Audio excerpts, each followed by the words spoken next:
Hello, everyone, parents, educators, family, and friends.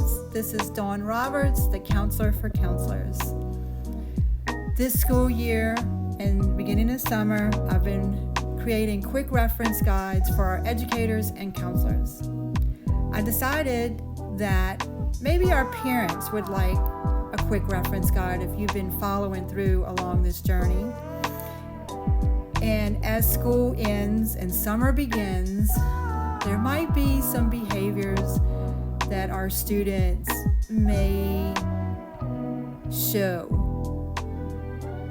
As a parent, I'm not always looking forward to the end of school because my children do the same thing. They're used to schedules and routines for 9 months or so.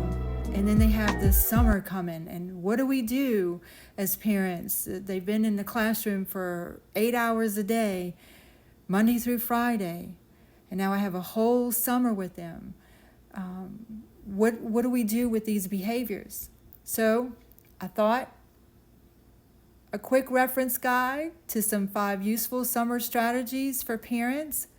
And parents, actually, we use these in our schools as well. So I thought I'd share them with you. Here we go. 5 useful behavior summer strategies for parents. And I thought this was cute. Want to have an enjoyable summer? Then you may need assistance with boredom behaviors. As school ends and routines change, so will behaviors. And if they do, try the following 5 strategies and see if they help you out this summer. And again, these are strategies that I've actually used in schools, and most counselors and educators have as well. And they might be helpful to you this summer. Reflection, strategy number 1. This allows your child to reflect on his or her actions. How did it make him or her feel? How did he or she made others feel? How can they fix or make it better? Questions and reflections should be age appropriate, and the area for reflection should not be in isolation. So if your kiddo is at home and they're bored and they're just running amok, pull them aside. If they have siblings, they might have some sibling rivalry that they didn't see because they were in school. Now they're in summer and they're starting to have some of that.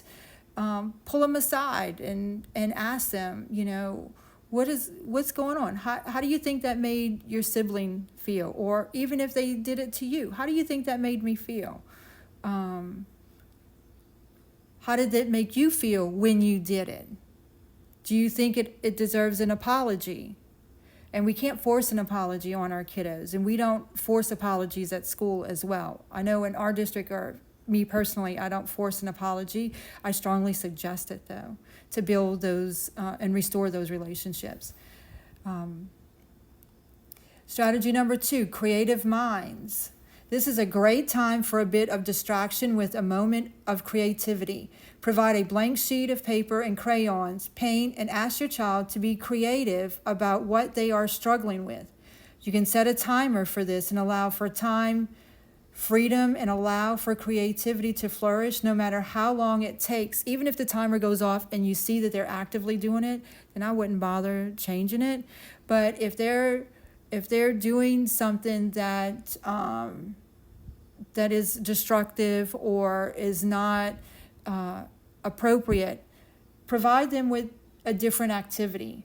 And creativity is kids love doing something creative. A simple piece of paper and some colors or some paints, and just let them go.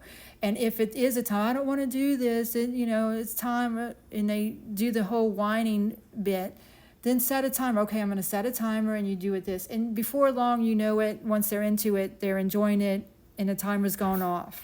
And the destructive behavior has passed. Strategy number 3, choices. Providing choices will help them feel in control while being given stipulations. This allows for learning to make decisions that are better and beneficial in the future. Allowing them to do that over the summer, having choices, okay, you can do A or you can do B, will help when they go back to school A lot of teachers do this as well with their students. It's a strategy that, as a counselor, I've assisted teachers with students with certain behaviors to offer them a choice. And this does help with problem solving. For instance, if their behavior is unacceptable, okay, you can 20 minutes reading or 20 minutes of music. You're not playing the PlayStation or whatever games they were doing to calm the behavior down for some downtime. For them to self-regulate, that's important as well, learning to self-regulate. Strategy number 4, I call this the outer limits. This allows kids time for outdoor play.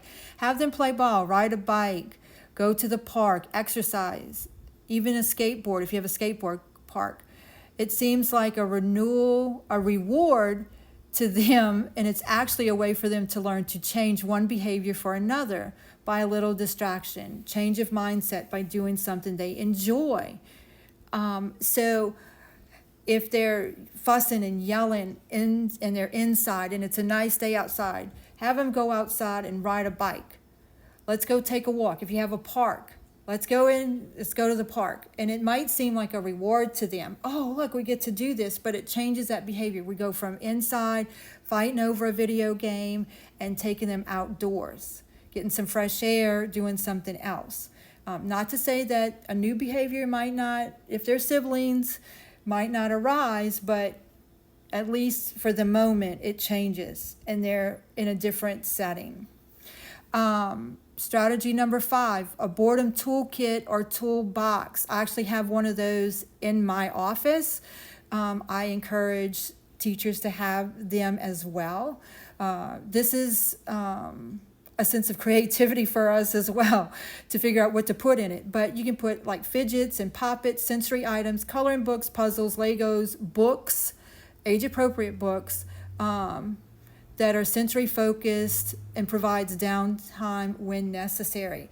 And I strongly encourage this when you're going on trips.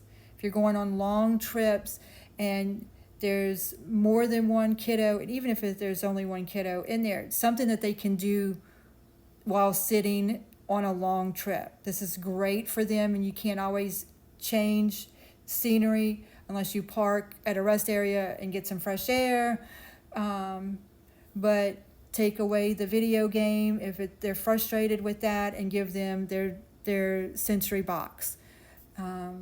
So it's another great strategy for distraction from boredom. And a lot of these strategies, as you see, have to do with boredom, because even though they have all these devices to them during the summer, they will still get bored. And boredom sometimes increases unacceptable or inappropriate behavior.